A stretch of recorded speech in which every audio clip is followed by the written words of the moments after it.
At eto na yung pinakahuling balita. Ito'y maaaring ikaila ni Maris, ng kampo ni Anthony, ng kampo ni Rico, at kung kani-kanino pang kampo. Ang kwento, ito daw si Jam Villanueva ay extortionist. Salapi ang involved yan, di ba? Nangungwarta. Pinili daw kung kanino kina Anthony at Maris ang isasalba ng network.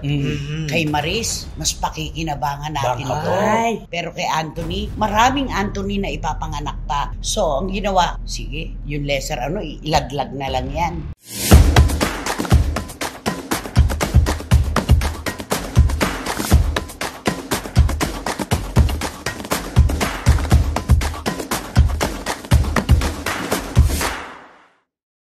Kumusta na po kayo ulit mga pinakamamahal naming kachika? Heto na naman po ang isang episode na ating pagsasaluhan na pambanlaw sa mga nararamdaman natin lungkot, lalo na po at malalayo kayo sa inyong pamilya ngayong Kapaskuhan. Tama, Romel? Tama, higupin natin ang maiinit na chika, walang bibiti. Gusto ko yung higupin. Gusto ko higupin. Diba? Hanggat mainit, dapat hihigupin mo. At absorb. Correct. Diba? At ano na ako, nagulat naman ako sa'yo. Ba't ang puti-puti na ako? Diba? Ang puti? Nagulat ako. Nagulat. Tumitingin-tingin. Maputi ba? Wow. Nakinis siya. At syempre, at eto naman po ang aming brikutot, Wendell Alvarez. Siyempre, nandito po kaming tatlong para palinawagan namin yung mga showbiz balita at mga showbiz intriga. Siyempre, ibigay namin ang mga maiinit na opinyon. Ay, alam mo kung minsan kaya hindi ako tumitingin sa'yo, matatawa ako eh. Kaya dito ako kay Romel lagi. Ikaw kasi ang komedyante dito. At saka magaling ka, tatandaan mo yan. Oo nga. Ayaw mong tanggapin na magaling ka? Ay, hindi Siyempre. Mario Joseph. Basta, lahat po ng gusto nyong marinig, malaman, malinawan. Mga kachika, dito lamang po sa inyong programa, ating programa. Ito po ang Showbiz Now!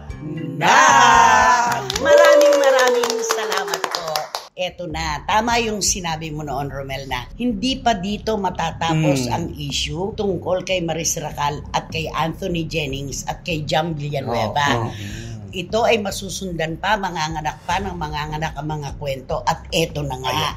Ang dami na, iba't iba ng anggulo ang naglalabasan. Nandiyan ididemanda itong si Jam Villanueva, nandiyan kakasuhan, nandiyan pagbabayarin ng kung magkano, may mga gano'n, di ba? At eto na yung pinakahuling balita. Ito'y maaaring ikaila ni Maris, ng kampo ni Anthony, ng kampo ni Rico, at kung kani-kanino pang kampo.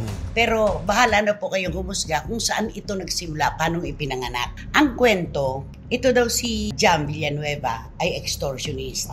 Alam naman natin kapag ka-extortionist, alam mo na pera, salapi ang involved yan, di ba? Nangungwarta.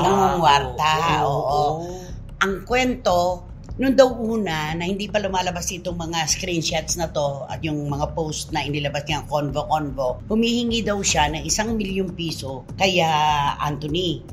At kung hindi daw magbibigay sa Anthony ng 1 million, 15% daw mula dun sa kinikita nila ni Maris sa mga TV commercials. Wow! Alam mo, nakakapagtaka, no?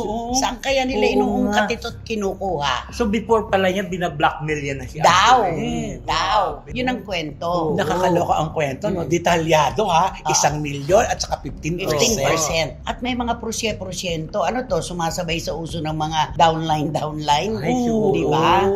Alam niyo po, hindi talaga dito matatapos ito eh. Alam naman natin ang labanan ngayon. Para maka-equal, makaparehas. May maglalabas ng issue na ganito. Kahit alam naman po natin na MSK, malayo sa katotohanan. Correct. Unang-una, si Jam Villanueva, magiging extortionist, hihingan niya ng 1 milyon si Anthony na karelasyon niya, na para lamang huwag niyang ilabas yung lihim na relasyon ni Maris at ni Anthony, magpapabayad siya ng 1 milyon. At kung hindi papayag sa 1 milyon, 15% 15% mula sa income nila sa TVC. Wow. Grabe, Ay, no? Parang grabe. script sa pelikula ito. Oo. At sa po, di ba sabi nga natin ay kanya-kanyang kwento na ito. Ito na, isang kwento na naman ito nabuksan natin.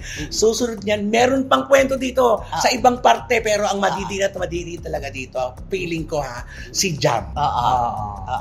Sa labas ng kwentong ito, parang si Jam pa yung nagsabi ng totoo. Siya pa maiipit. Siya pa ang maiipit dito. Ako naman ang punto ko, noong panahon na si Jam ay umiiyak, lungkot na lungkot, isang babae na pinaiikot, habang si Maris at si Anthony ay nagpapakasaya. Noong mga panahon na yon, isinuko na nila ang kanilang karapatan na igawa pa ng kung ano-anong kwento. Itong si Jam Villanueva, dahil kawawang-kawawa na yung bata. Correct. Diba? Isinuko na nila yun eh. Oo. At itong tanging Jam naman to, inintindi dahil sa larangan at sa angalan ng trabaho. Dahil kalipin niya. Oo, supportive kasi kumikita yung boyfriend niya eh. Kalipin niya eh. Support na lang ako, pero hindi niya inaasahan na sa pangako ng boyfriend niya na trabaho lang ito, ganito. Hindi. Nauwi na sa totoo. Wala kaming relasyon, gano'n, kahit nahuhuli na niya. Kahit diba? alam na, di ba? Sasabihin pa rin na wala. Tsaka Hindi yung totoo kanyang yun. paliwanag, si Maris Racal, yung umiiyak siya, Mm. ang daming butas eh. Yan. Diba? Totoo yan eh, kapag hinabaan mo ang paliwanag mo, kapag marami kang sinabi, marami ring mapapansin. Ay, oo. Ano ang pagpansin ng ating mga kababayan, ng lahat ng mga nakapanood, nakapakinig, minadali. Ang bilis na ginawa ang script para sa kanyang pagsusori. Ikalawa, mali-mali yung mga pagsasalansan ng kwento. July sila naghiwalay ni Rico, di ba? June pa lang, mas maaga pa, magkasama na sila ni Anthony. Correct. Di ba? So parang may overlapping. Parang ganun na nangyari. So, maling-mali ang script. Parang may butas. At saka ito pa, iisipin mo na talaga na, kasi may behind the scene na pinapakita yung nagsasalita siya. Ang daming camera nung so ang ibig sabihin ito, planado itong paghahayag niya ng Lahat ng anggulo. Yes, Lahat ng anggulo. Yung dito, behind the scene, nakaloka. At saka yung pagpapaliwanag na magsosorry ka pero ang dami mong idinamay. At inilaglag mo pa talaga ang boyfriend mo. Yun. Mamaya pag-uusapan natin yan. May hiwalay tayong kwento tungkol kay Anthony eh. Mamaya natin pag-uusapan yan. Ito yung, ang dami mong sinabi na tanong ako ng tanong kung bakit ayaw niyang magbigay ng public announcement na wala na sila. Nung pala, hindi pala totoo. Sino ang nagturo kay Maris Racal na idiin ng todo-todo dito si Anthony Jennings para siya ay bumango? Tama. Yun ang maraming tanong ng ating mga mambabasa at manonood. At saka yung sabi nga ng iba, parang gas-gas na yung paliwanag niya. Tao lang po ako. Nagkakamali din po ako. Para bang gas-gas na yan? Sa dulo. Parang Humingi gas-gas daw na siya yan. ng patawad kay Jam at sa iba pang manadamay sa issue na ito. I'm just a human being. Sabi niya, pagkakamali ito ng isang tao lang. Parang ganon. Pero dun sa kanya mga paliwanag, ang daming butas talaga. Anong sabi ng mga kababayan natin? The girl who cried wolf. Ayan. Ayun Diba? na. At saka, nakaramdam ka ba ng sinseridad? Ako, sa totoo lang na yun. Hindi. Ikaw? Sa totoo. Ako wala. Ako lalo na. Kasi syempre, babae sa kapwa babae. Ay, oo. Alam na alam mo yung emosyon ng isang babae na tunay na nagsisisi at tunay na kinawawa. Alam mo yun eh. Ako ang naramdaman ko, isinalba lang ni Maris Racal ang kanyang sarili. Tama. Ito ay pagpunta sa harap ng kamera, hindi para linawin ang issue na nagdamay sa kanya. Isang kahihiyan talaga ito. Pero siya ay humarap sa camera para linisin ang kanyang pangalan. Oo. Yun lang yun. At marami nag-iisip, kaya siya humarap kasi gusto niyang actually yung yung kahihiyan, hindi okay na yung kahihiyan eh. Yung mga trabaho niya ang isinasalba niya rito, di ba, nanay? Yun yung sinasabi nung lahat ng nababasa Correct. natin. Agad-agad sila na nagbigay ng damage control kasi yung kanyang mga proyekto at saka yung trabaho niya na maaapektuhan. Yun po ang pagtanggap ng ating mga kababayan na maaaring totoo at maaaring pabulaan na naman ng kampo ni Maris Racal kung sino man po ang nagbuo ng kanyang pagharap na yan para ipaliwanag ang mga detalye na nagkaroon nga po ng mga butas. Yes. Yun At ito, yun. kaya natin ito pinag-usapan, di ba nanay? Kasi tayo ay nasa labas ng frame. Oo. Nakikita natin. Totoo Ito yun. po yun hindi po kami against kay Cass. Actually, gusto nga namin si Maris Di ba nanay? At saka sinasabi nga natin, si Maris ang tanging kasalanan, hindi Nagmahal. nag-imbestiga Oo. at nagmahal. Yun. Pero ito na tayo sa kwento na pinapalabas niya sa amin at pinanonood namin. Ito ang aming mga opinion. doon naman sa kanyang pagpapaliwanag na yon na umiiyak siya, 80-20 lang ang labanan, di ba? Yung 20%, syempre, yan yung mga tagahanga nila ni Anthony Jennings. Yung 80, ito yung nagsasabi na, talagang isinalba mo lang ang sarili mo. Parang ganon. At alam nila yan. Alam nila kung sino man po ang nagbuo nitong kwentong ito, kung sino man po ang nagsalansan nitong istorya ni Maris Racal habang umiiyak. Alam nyo yan. Alam nyo ang katotohanan. Alam nyo ang naganap kung paano at bakit nangyari ang ganyan. Oo, para bang nakikita mo para isang shooting na sabihin na, direct saan ba ako gusto mo luluha ba? Kanan sa kanan ba ba o sa kaliwa? Ay, Parang honor. gano'n na nangyayari sa ginawa niyang pag-explain doon ng mga... Tsaka ang daming sinisi. Oo. Isinalba mo ang sarili mo. Naglaglag ka ng ibang tao. Eto, ituloy na natin ito. Ituloy na natin ito kay Anthony Jennings. Kahit saan naman kasing korte iharap, kung talagang magkakaroon dito ng usapin ng legal. Si Anthony Jennings ang pinagmulan nito. Ay, oo. Diba? Una, ang sinabi niya kay Jam Villanueva, magkatrabaho lang sila. Tulad din ng sinasabi ni Maris Racal, nung maghiwalay sila ni Rico Blanco, magkatrabaho lang sila. Wala silang relasyon. Diba? Yes. So, ganun din ang paliwanag ni Anthony kay Jam Villanueva. Ano naman ang pinairal niya at sinisiksik niya sa utak daw ni Maris, wala na silang relasyon ni Jam. Libre na siya. Pwede na siya makipagrelasyon kay Maris. Hindi natin alam kung totoo yun. Yes. Yung buong akala niya kasi sa set daw, inaano sila, Single lang Nakikita siya. daw. Tinutokso-tukso. Kaya parang akala niya, legal sa kanila, single sila pareho. Ipinagtanggol pa nga si Maris ng kanyang, di ba, yung glam team. Oo. Tapos sabi niya, pati daw yung mga production people, alam na walang karelasyon itong si Anthony dahil nakikita na nga sila. Sweet-sweet, Siya pa nga yung parang sinasabi na, ang napaka malapit talaga kay Anthony, si Maris talaga yung malambing. Oo. Siya talaga. Siya yung pushy talaga, yung ano talaga. Yun. So, ang nangyari dito, pinaniwala ni Anthony ang dalawang babae na wala siyang karelasyon. Ganun yon. Sinasabi niya kay Jam, wala. Ano lang to, trabaho single lang. ako. Sabi naman niya kay Maris, wala na.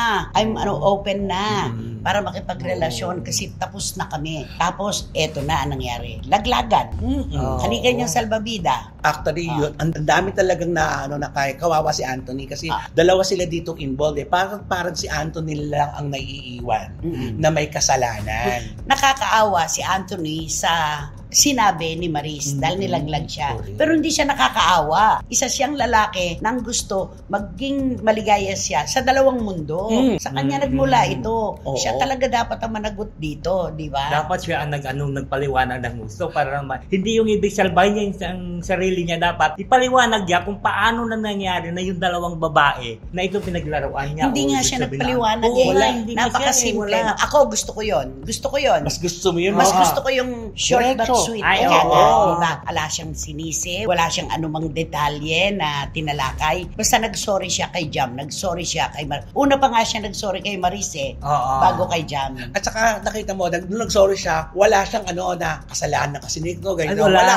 Basta sabi niya, kasi involved siya doon. Kasalanan ko, pasensya. Hindi, wala siyang sinabi na kasalanan ko po ito. yung- Humingi lang siya ng sorry sa kay Jam. Jam. Alam mo yung itsura niya, anong sabi ng mga nagpo-post? Para siyang tinutuko ng baril, para daw sa pilitan, parang pinaharap na gano'n, tapos parang may nakatutok. Ito parang sabihin gano'n. mo, dialogue, no?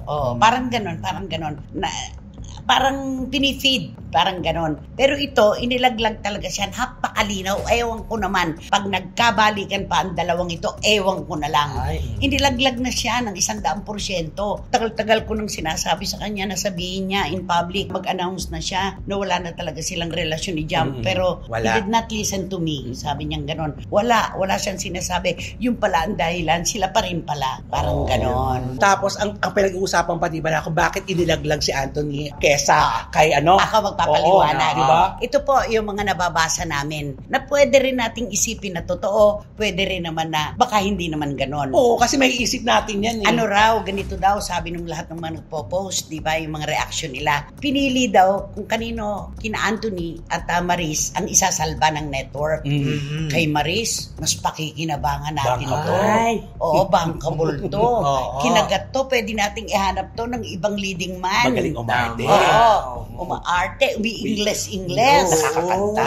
Talented. Kumakanta, maganda ang boses. Pero kay Anthony, maraming Anthony na ipapanganak pa. So, ang ginawa, sige, yung lesser, ilaglag na lang yan. Di ba? Parang ganon. Kasi ang sitwasyon kung pareho silang malalaglag, sayang naman yung ibinid up natin dito sa isa. Ngayon, isa na lang talaga, mamimili talaga tayo kung sino ang malalaglag o hindi. At sino ang kapaki-pakinabang. Yun. Di ba? Yun lang yun. Ganun lang yun. So, itong si Anthony, naiwan sa gitna ng dagat. Kumakaway-kaway, kumakampay-kampay, walang salbabida. Negosyo, no? Pero dahil siya naman na nagpasimula niyan, dapat lang talaga malunod siya. Di ba? Pero ang nakakalungkot, yung, kunyari tayo, dalawa may usapan tayo, di ba? Nagmamahalan tayo, tapos ako nalaglag ako. Hindi mo ba ako sasalbahin? Alang-alang na lang ba lahat ito sa career? Ano nga ang sabi? Ang taong nalulunod daw, kahit sa tingting, kumakapit. Makapunta lang sa pampang, makarating lang sa pampang. Pero dito, sa pagkakataong ito, si Maris lang ang may salbabida. Tapos si Anthony Jennings, iniwan sa gitna ng dagat, kumakampay-kampay. At saka hindi pa pinakapit sa kanyang salbabida, di ba? Wala talaga. Nilaglag, literal. 100% literal siyang inilaglag. At kung babalikan naman natin ang kwento, siya talaga ang kalaglag-lag dito. Siya yung nagpaano piniikot niya yung dalawang babae. Totoo. Di ba? Oo, pero ang sabi nga daw ng mga iba na nagko-comments daw, nasabi, ang sa issue na ito ni Anthony, ni Maris at saka ni Jam, ang panalo daw dito si Jam. Dahil daw, ibig sabihin, hindi naman nakagante, pero ibig sabihin, parang dininig ang panalangin niya dahil nakawala. Dahil ibig sabihin na nawalan sila ng milyones. Ay, parang sinasabi mo, manos lang. Oo, kasi diba yung mga commercial, diba? Eto na nga yun. Eto, yung pong napanood natin sa social media, yung may nakapost na binabaklas yung billboard ni Maris sa SMB yun. May isang kaibigan po ako na nagsabi, no, it didn't come from SMB. Maaaring yung mga nagbaklas, may mga tao yan di ba?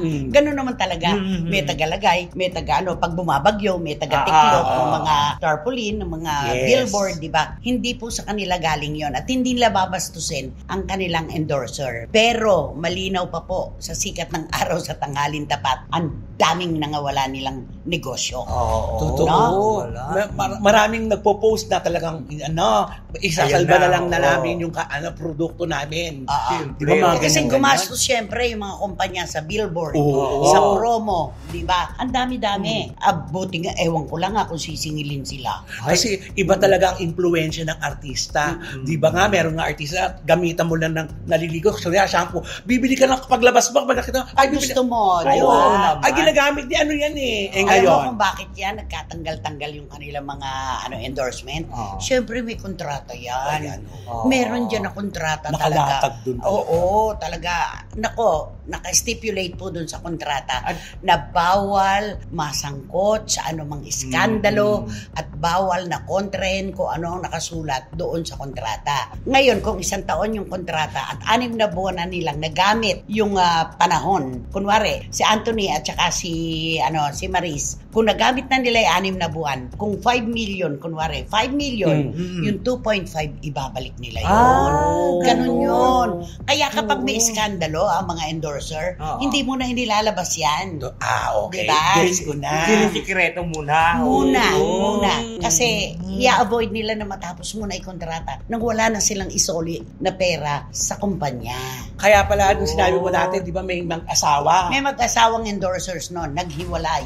Ang tagal bago sila umamin. Pinag-uusapan, pero walang pag-amin. Kasi meron silang ine-endorse. May kontrata yun, di ba? Ganun yun. Kailangan ibalik. Kaya kahit na visit ka na gusto mo nang i-announce, sige, mamili ka, i-announce mo, ibabalik natin yung pera. O magbabayad ka. Kaso ito hindi napigilan. Hindi napigilan. At saka naglabas si Jam Villanueva. may laban ka doon sa Nabigla. screenshots. Oo, nabigla lahat sila ito. Natulala silang lahat. Diba? Caught unaware sila. Hindi nila akalain na si Jam Villanueva na inyong nilalait-lait at inyong binabash-bash. Ang akala ninyo hindi makagagawa ng paraan. Ayan, para mailigtas niya ang kanyang sarili. Alam mo, may problema yung bata.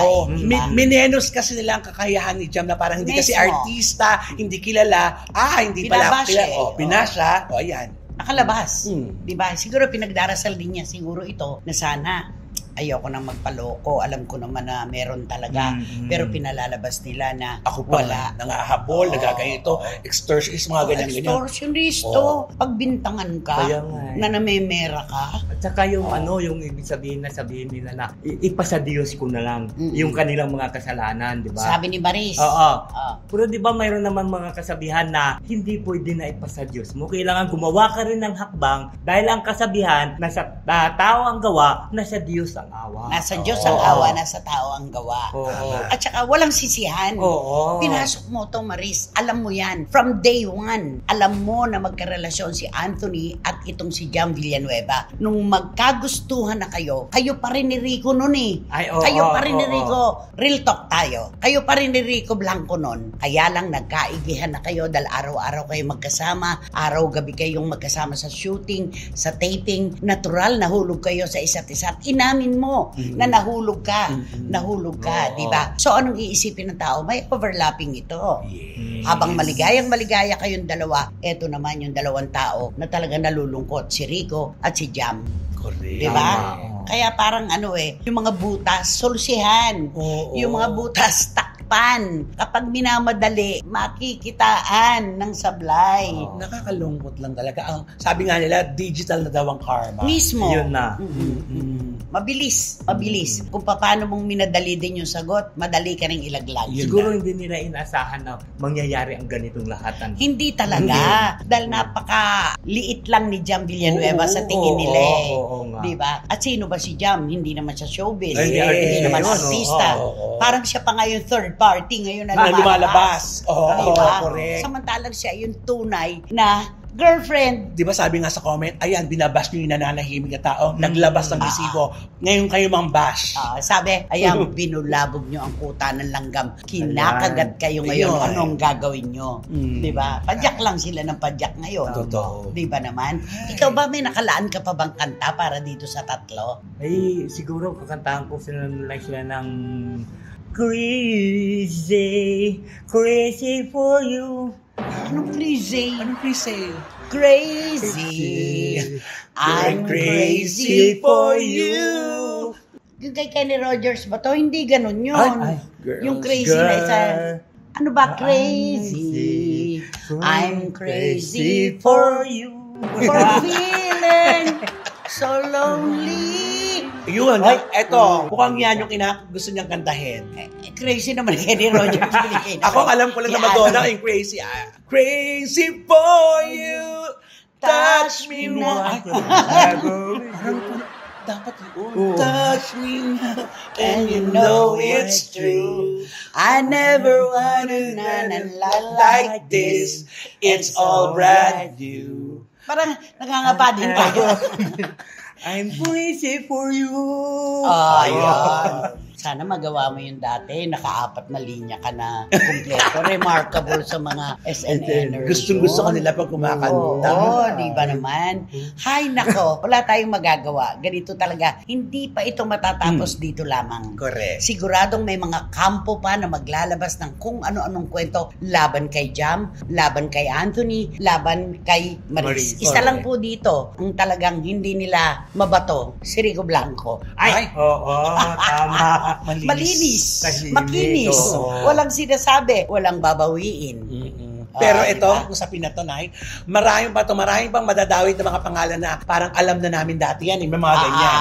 May mga ganyan. Dati na naman siyang ganyan. Yan, mga ganyan. Ito naman Anthony Jennings na to. Nakatikim lang ng konting palakpak. Yumabang na. Mga ganon. Diba? Okay. Sino ba kasi yan? Sino ba yan? Sino ba yan? Sino bayan! So, eto na nga ang ating blind item for today's video. Naku, guwapo ang ating blind item. Uy, gusto ko to at gusto mo rin ito. Gusto mo rin ito. Ay, oo naman. Gusto Pero ko eto yan. na. Bakit ko siya gusto magaling umarte? Husay. Kilala ko na yan. Magaling. Oo, kaya alam mo, tahimik na rin taong ito Tahimik ko, ewan ko kung bakit siya nasangkot sa isyong kumakalat na ngayon. Panahon talaga. Oo. Ito ba yung gumanon lang? Milyon na ang views? Sinabi mo pa yung naggumanyan lang, kaya nakita mo naman. Ginanon lang yung t-shirt. Kaya hindi nakakapagtaka sa mga actions na nagawa daw niya. Ito kasi wala itong walang screenshot ito. Wala. Ito, kwentuhan lang ito. Harap-harapan. Walang Kwentuhan, resibo. walang resibo. Kaya kwentuhan lang ito. May karelasyon to. May karelasyon ito na masaya naman siya sa karelasyon niya ngayon. At yung nung naliling sa kanya na itong nabababalita na may Malapit karelasyon mo din. na masabi. Oo. Puti na lang, tumitingin ako sa'yo. Itong naliling sa kanya, nachichismis sa kanya, na meron din karelasyon. May anak pa. Oo nga, kaya nga parang yung iniisip ko, pero kasi, kung tayo mag-iisip, parang ayaw natin patulan, pero dumadami na ang nagbabalitaan. Ano ba ngayon kasi? Uso ba yung pag nagpa-party? Basta na lang, magkikising-kising? Wala lang? Sa mga kabataan ngayon, wala nga ng meaning sa kanila yun. Sa mga Gen Z ngayon. Oo. Pero sa kapanahunan natin kasi, maghawak lang ng kamay, may relasyon. Pakasalan mo na. Oo. Pero ito, Diyos ko, ito nga, diba? Ang dami na naglalaba sa mga kung anik-anik. Abay, natural, magagalit yung karelasyon ng girl na nasasangkot. Totoo ka. Yaan ngayon ang malaking kumakalat na thesis na takot daw. Itong binablind item ko doon sa karelasyon ng babae. Ay, yung ba dahilan kung bakit pag lumalakad daw ngayon, di bodyguard na? Uy, kasi kilala natin yung karelasyon nung nalilink sa lalaki. Daw yun talaga. Mahal na kasi yun, di ba? Tsaka palaban. Oo, kasi nga, di ba, nasanay na sa ginagawa niya. Naghiwalay na to no? Tapos nagbalikan ulit. Ibig sabihin, talagang sila para sa isa't isa. Talagang mahal nila. Bakit naman kasi yung karelasyon niya, yung girl, bakit naman pumapayag-payag ng ganyan-ganyan? Oo nga. Yan din ang mga tanong nila ng mga nakakita at nagbabasa niyan. Bakit? Siyempre ikaw mismo, may karelasyon ka Kung hahalikan ka, dapat iwas ka. Tsaka di ba napabalita, dati daw silang nagkaroon ng maiksi ang relasyon? Kaya siguro mas gigil ngayon yung karelasyon ng babae. Kasi baka manumbalik nga naman. Oo. Pero ako ayoko namang masapak yung paborito kong actor. Kaya nga, ito may pa-bodyguard na. Oo. Kaya pala. Kaya lang, it takes two to tango. Ibig sabihin gusto rin ng babae. Ayan na naman tayo. Diba? Ayan na naman, isa na naman yung sisisi natin. Dapat talaga dalawa Oo. Diba? Accountability dito, dapat dalawa. Kasi dalawa sila ako. Hindi naman isa lang na sana ko inablot siya at pinilit siya. Oo. Saka ka magreklamo kasi pinili. Hindi Matik yun. Siguro nakita sa matik Wala lang dun yung karelasyon nila. Nagganong-ganon na sila. Pero ang maganda pa dito, yung karelasyon naman itong binablind na natin, siya ang nag-aayos. Na sana maayos daw yung sigalot na ito para hindi na huwag nang umabot pa sa pisikalan. So ang ibig sabihin nun, naging honest siguro yung lalaki sa kanyang karelasyon na ano lang yan, walang meaning yan.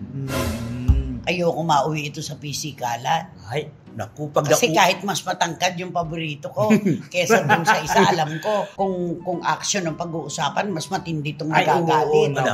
Oo naman. Ito pa, kapag ito nag-abot sa piskalan, naku, ito na ang pag-uusapan natin, hindi na yung nauna natin pinag-iipan. Naku, pag pisikalan, nakakaiba na Iba yun. na. At saka ibang kwento na yan. Naku, baka lumabas na naman yung mga dating kwento ng mag-ex. Dating araw, nagkaroon daw to Nanumbalik kaya? So, mahabang kwentuhan din talaga ito. Bigyan mo nga kami ng clue. Bukod sa paborito natin, yung meron ng security ngayon pagka lumalabas. Ay, nako. Ang itong lalaking ito, walang hindi lilingon at magla-like at mag-heart pag duman ito sa feed ng Facebook mo sa lahat ng social media account mo. Ito yung ex ng isang actress na maligaya na ngayon sa boyfriend niya. True, pero hindi rin maganda. Doon ka makukuha si patya ng lalaking ito. Doon sa paghihiwalay nila. Pero in good terms na sila ngayon. Pero kumita yung pelikula nila. Ay, oo. Kaya happy tayo for them. Yes! Yung girl. Ay, yung girl, parang happy naman siya. At saka siguro mahal niya din talaga yung karelasyon niya ngayon. Kasi nga, primo, ba't siya pumayag ng ganyan-ganyan? O talaga siguro walang meaning ito. Di ba may tinatawag nga silang salita dyan? Na wala lang. Baka siguro kasi nagkita na sila, tapos siyempre, na-miss nila ang isa't isa, ganun lang. Nako, sorry Na-miss pero lang. hindi. Magagalit natural yung karelasyon niya. Dapat irespeto nilang dalawa ang kanilang karelasyon. Umayon sila, sabi nga, umayon sila sa ayos. Di ganun, di ba? Teka, yung mga apelyido ng babaeng ito apelyidong sikat na sikat sa aking probinsya. Ay, oo nga, di ba? Ano yun, hindi lang sikat na sikat, kundi talagang sila ang may hawak ng isang distrito na yun. Anong isang distrito? Dugo pa lang ako sa tiyan ng nanay ko, sila na may hawak na lahat ng posisyon sa Nueva Ecija. Naku,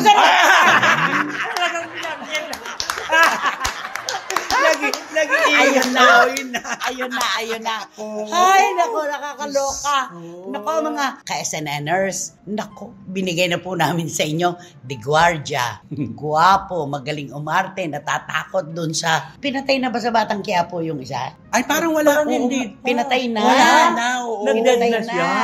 Ay, oo nga ba, nag-dead na siya. Diba? Dead na siya. Kasi napaka-bad. Kasabay ni Barbie. Okay. So, nako, wala na pong mauupo ngayon sa Rockford na katabi ang mabahong basurahan at walang electric fan. Okay, kayo pa ba? Oo, kaya ganito po dapat gawin. Mag-subscribe po kayo, mag-like, mag-share, at please pakisama na rin po ang Romel Chica Vlogs ko. Maraming salamat Congratulations po. and Siyempre, wala kayong dapat gawin kundi hit nyo lang yung bell para magkaroon kayo ng notification, makatanggap kayo ng mga bagong upload na videos ng SNN. At siyempre, ang lagi kong sinasabi sa inyo, please don't skip. At pinapaalala ko kayo na para lagi nyo suportahan ang aming Showbiz Now na official, ito yung aming TikTok. Ay, yeah. At kami po, at sana po kayo rin mga ka-SNNers, ipanalangin po natin ang ating mga kababayan na nasasalanta ngayon sa lugar ni na Wendell. Tagaroon po siya sa pagputok po ng Canlaon volcano. Doon sa La Carlota City. Naku, mag-ingat kayo dyan. At sa Hinigaran. La Castellana. La Castellana, grabe. Oo. Sa ano Sa pa, Moises Magalona. Padilla. Moises Padilla. Sa lahat po dyan, sa Bacolod, sa Negros, mag-ingat po tayo, ipagdasal natin ang kanilang kalagayan doon. Ay, nako, buti na lang, sa dulo na lang to. Kaya Kasi nahalata ko kanina pa si Wendell, parang wala sa sarili. Siyempre, iniisip yung mga Tawag siya ng tawag, di ba? Tawag ka ng tawag. Kanina, kausap ko naman yung kapatid ko doon, ninanong ko na. Sabi ko, sige mag-face mask na lang kayo. Kasi ang kapal na daw ng ng asopre. Kung tawagin sa amin kasi doon asopre. At itim naman talaga. May itim kasi. Parang asfalto. Diba? Panalangin po natin ang ating mga kababayan dyan sa Negros. At syempre, Romel, thank you as Wendell. At maraming salamat po sa inyong tiwala, suporta at pagmamahal. Uulitin po namin ang pamosong tanong, nasaan po ba kami kung wala kayo? Maraming salamat po. Hanggang sa muli, dito lamang sa inyong programa, ating programa. At ito po ang Showbiz Now! I'm crazy for you. Crazy si Chris Aquino.